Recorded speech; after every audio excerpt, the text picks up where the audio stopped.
بسم الله الرحمن الرحيم. الحمد لله والصلاة والسلام على رسول الله. السلام عليكم ورحمة الله وبركاته. نحييكم تحية تحمل هم كل السودانيين وتحمل أشواق كل الشعب السوداني بأن يرى هذه القوات شامخة عزيزة، وأن يرى هذا السودان شامخا عزيزا. لكم التحية ولكم التقدير.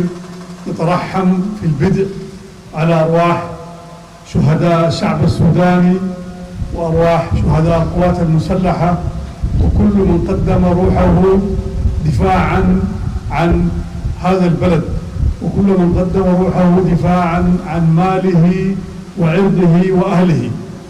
تحية لأخواننا المرابطين الآن في كل مكان يزودون عن السودان، يزودون عن وحدة السودان، يزودون عن أرض السودان، يضحون بأنفسهم وأموالهم ليبقى هذا الوطن شامخا، لتبقى حواءه آمنة، لتبقى ربوعه مخضرة، ليبقى سودان واحد موحد عزيز.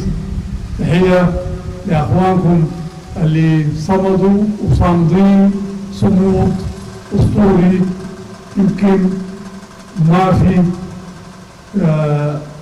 أوصاف نقدر نوصف بها أبطالنا الآن المرابطين في كل مواقعنا، لا كانوا في الخرطوم أو في أي موقع آخر، يحملون هم الوطن ويحملون هم القوات المسلحة. لهم التحية ولهم التقدير، ونقول لهم النصر آتي، النصر قريب. طالما كان هنالك عرق ينبض فينا حتما سننتصر. نحن طبعا هذه الزيارة زيارة تفقدية للمنطقة الشرقية، وتلقينا تنوير من لجنة أمن الولاية، اطمأننا تماما ونطمن الشعب السوداني أن هذه الرقعة من أرض السودان رقعة طيبة فيها رجال محافظين عليها، داعمين لوحدة أمن السودان وداعمين لوحدات السيادة الوطنية وداعمين لكل ما هو من شأنه أن يقوي اللحمة الوطنية ويسند القوات المسلحة في معركة الكرامة. نحن نشكرهم كلهم، وشكر خاص جدا لأخواننا في المنطقة الشرقية، الضفاف، الصف، الجنوب، قيادة، وكلهم لما قدموه وظلوا يقدموه طوال السنين الماضية، من معارك الفشقة ولغاية معارك شرق النيل ومعارك الخرطوم ومعارك درمان. نحن بنحييهم ونقول لهم نحن شهود أنه هذه المنطقة ما انقطعت من إمداد القيادة، ما انقطعت من إمداد الخرطوم، ما انقطعت، كانت تقدم الشهداء وتقدم المدد وتقدم العون وتقدم السند لأخواننا في القيادة العامة. نحن بنحييكم وبنحيي قيادة المنطقة وقيادة الفرقة كلها، الفرقتين إذا كانت الفرقة الثانية والفرقة 11. بنقول هذا إرث قديم بتاع الشرقية، وهذا تاريخ قديم للشرقية. الشرقية ظلت تدافع عن السودان منذ إنشاء، من أوائل وحدات الجيش السوداني، ظلت تحافظ على هذا العهد، وظل كل منتسبيها يحملون شعار وحدتهم ويدافعون عنه ويزنون عنه. نحن بنطمن اخواننا وبنطمن اهلنا في السودان في كل موقع انه كل الشيء سمعناه هنا من اخواننا في الولايه فعلا يبعث على الاطمئنان. نحن نشكر لجنه الاسناد او لجنه اسناد القوات المسلحه، تلقينا تنوير وعرفنا انه مواطني الولايه كلهم بمختلف فئاتهم قدموا اكثر من 15 وقرابه 20 قافله لدعم القوات المسلحه، وقدموا كثير من المستنفرين الآن يقاتلون مع إخوانهم في كل موقع. نحن من هنا بنشكر أهلنا في الولايات الشرقية وأهلنا في القضارف وفي حلفة وفي كسل وفي كل موقع هم موجودين فيه، وفي كل موقع هم من خلاله يقدموا الدعم للقوات المسلحة. نحن نقول الدعم للقوات المسلحة هو دعم للسودان وهو دعم لوحدة السودان، لأن القوات هذه القوات هي قوات السودان وهي من أبناء الشعب السوداني، ما في أي جهة متسلطة عليها ولا في أي جهة تفرض رأي عليها. كل ما تقوم به الآن هو لحماية هذا البلد وحماية ترابه وحماية أهله. نحن بنأكد للجميع أن هذه المعركة سننتصر فيها، وهذه المعركة سينتصر فيها الفلسطينيين. هذه المعركة معركة مستمرة وما نتوقع أنها تنتهي قريبا. ما بتنتهي هذه المعركة إلا بتحرير كل شيء دنسه هؤلاء المتمردين، وما بتنتهي هذه المعركة إلا بالقضاء على هؤلاء المرتزقة الذين دنسوا أراضي ومنازل ومرافق المواطنين ونهبوهم وأذاقوهم الويل. نحن بنقول لهم أنتم ستظهرون إلى مصدر التاريخ وستلاحقكم لعنات السودانيين ولعنات المنقولين ولعنات المسحوقين الذين أذقوهم الويل. نحن المآسي اللي ارتكبوها ميليشيا الدعم السريع في السودانيين ما حصل مرت على تاريخ السودان، والسودانيين لم ينسوا هذا الأمر، سيظل عالم بأذهانهم إلى أن ينتهوا من هذه الميليشيا أو يجعل الله أمرا كان يريده. نحن نقول أن هذه المعركة مستمرة وما بتنتهي لا في الخرطوم ولا في القضارب ولا في الجنين ولا في أي مكان. هذه المعركة يجب أن تستمر في كل بقاع السودان حتى يتم تطهير السودان من كل من تسول له نفسه أن يعبث بأمره. نحن نقول فضيفة أيضا أنتم موجودين على الحدود الشرقية. نحن من هنا بنحيي أخواننا في أثيوبيا وأخواننا في أريتريا، لدينا معهم علاقات طيبة وعلاقات جوار نحافظ عليها وندعمها ونشكرهم على استقبالهم للاجئين. الناس اللي مشوا من هنا دخلوا في الأراضي الأثيوبية والأريترية، ثم نحن نشكر السلطات المحلية على استقبالهم وعلى إنوارهم. أيضا نشكر أهلنا في القضارب أن يكونوا ناس ناجحين من هناك إذا كانوا بعض المؤسسات وبعض بيوت الناس أحسنوا وفادتهم وأحسنوا استقبالهم، وده معروف نشير أهلنا بهذه المنطقة. نحن نتأكد أن هذه المنطقة ما زالت وستظل هي داعم ورافد لقيادة القوات المسلحة بالرجال وبالمال وبكل ما هو نفيس وغالي من أجل نصب وحسب معركة الكرامة.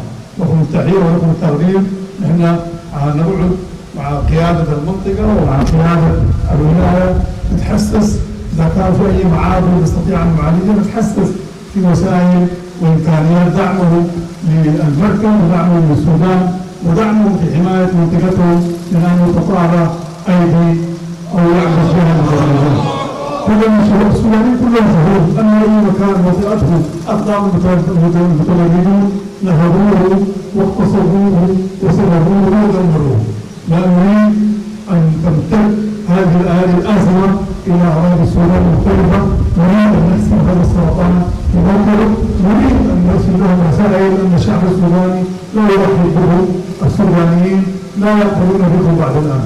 نحن طبعا نهاية نقول للمتابعين في خطوات نحن نتوقع أنها توصلنا لسلام. نحن طبعا نحارب ونقاتل لآخر نفس، وأيضا نسعى لأنه متى ما كانت هنالك فرصة لتحقيق السلام فرصة سانحة، سلام عادل يحقق للمواطنين عودة آمنة، عودة سليمة معظمة بها تهديد لمناطقهم لمساكنهم واسترداد منهوبات وأموالهم، فندعم هذا الخيار.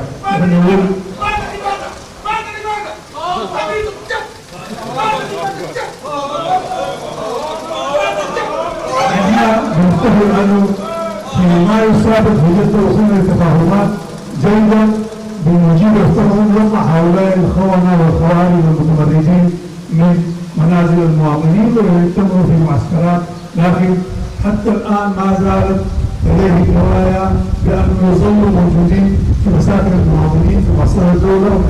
ونحن اليوم أصلا ما حتقعدوا طالما نحن قاعدين، نحن معركتنا دي يا ننتهي احنا وننتهيهم، لكن يجب السودان يظل ويبقى ونحن كلنا وهم إلى فناء وإلى زوال. في النهاية نحن عارفين أن والله هذا الباطل لن يعمر والباطل سيذهب والباطل سينتهي. نحن القوات المسلحة وفي السودان كلنا على حق وكلنا نفتكر ونعتقد جازمين أن الله سينصرنا وأن الله سينصر الحق وسينصر جنده وقادر على ذلك.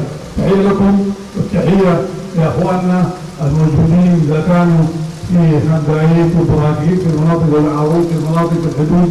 نحن بنحييهم اليوم. السلام اخوانكم هنا سادين الفرقه وانتم سادين الفرقه، واخوانكم في الخرطوم وفي كل مكان اخر سادين الفرقه. نحن هذه الحق شايفينها اصبحت لديها تداعيات قبليه وتداعيات عنصريه. نحن في السودان وفي القوات المسلحه على وجه الخصوص خدمتنا كلها وتاريخ القوات المسلحه ما فيه عنصريه ولا فيه قبليه ولا فيه دول دعميه وبكاتهم ولا فيه وانا والله لينا هنين وبكاتهم. نحن حاربنا اكثر من 50 سنه قوات المسلحه، كانوا الناس بيقاتلوا على الحق. طالما انت على الحق، اذا كان على الباطل ده اخوه والله اخوه، يجب انك ما تنصر على الحق، يجب انك ما تنصر الباطل، ما تجيب مع الباطل. شفنا بعض مناطقنا في الداخليه بكل اسف الدعوات العنصريه والقبليه ادت الى انه الجنود جزء منهم انصاع للقبليه وانصاع للعنصريه. نحن ما دارين هذا الامر يدخل في الجيش، ما دارين هذا الامر ينتقل حتى الى مجتمعاتنا المحليه، ما دارين الناس يصطفوا اصطفاف قبلي، ما دارين الناس يصطفوا اصطفاف دهوي، لان الناس يصطفوا خلف السودان. القوات المسلحه كانوا والضباط كلهم يصطفوا خلف القوات المسلحه، السودانيين كلهم يصطفوا خلف السودان، خلف الوحده، خلف بناء هذه الدوله، البناء الذي يستحقه وحدها ويستحقه مرضاته بكل شيء. الان كل سكان الخرطوم فقدوا كل حاجه عندهم، امرهم ان يرجعوا كل سوداني مش في الخرطوم، في جنينه، في دالنجي، في رياله، في الضعين، في الربيش، في قداده، في كل مكان فقدوا اموالهم فقدوا ارواحهم. يريدون ان يعودوا مطمئنين امنين موحدين. لا نريد هذا سرطان القبليه والعنصريه والجهويه ان ينخر في خاصره الشعب السوداني وان ينخر في خاصره الوطن. نحن بنحييكم ونأكد ان والله هذا الجيش السوداني موجود دائما، لو البرهان والله محمد العثمان ولا شمس الدين ولا سيد عطا مشوا ولا ما نشوا ولا يشهدوا اخر عسكري قاعد فاضل في اخر بقعه في السودان. ستتوقف الجندية العسكرية السودانية دي العمر أكثر من 100 سنة موجودة هنا، وستنتقل هذه الروح الجندية جيل بعد جيل وجندي بعد جندي وتظل متقلة حتى يأتي الأرض ما عليها. نحن نأكد الآن نقول والله نحن ثقتنا كبيرة في جنودنا وثقتنا كبيرة في مواطنينا وثقتنا كبيرة في الله أنه نحن سننتصر، وأن هذا التمرد إلى زوال، وأن هذا العبث إلى زوال. نحن نشكر الشعب السوداني بكل فئاته، كل فئات الشعب السوداني الآن مصطفى خلف القوات المسلحة. الآن الاستنفار في كل مكان، حتى عجزنا أن نستوعبه في كل مكان. يريدون أن يدافعوا عن حدود السودان، يريدون أن يدافعوا عن التجرد، ونحن صراحة ماذا نقول والله لا نجد ما نحملكم عليه. نحن المساعين لأنه نوفر لهم الشيء بعينهم، لأنهم على الأقل يدافعوا عن مناطقهم، يدافعوا عن أهلهم، يدافعوا عن إسلهم وعاداتهم وتقاليدهم، ما يسمحوا لكل متمرد ولكل خائن أنه يدخل وسطهم أو يفسد عددهم. تحية لكم والتحية لقيادتكم، وإن شاء الله قريبا نحتفل بين مصر ونحتفل بالقضاء على السلام عليكم ورحمة الله وبركاته.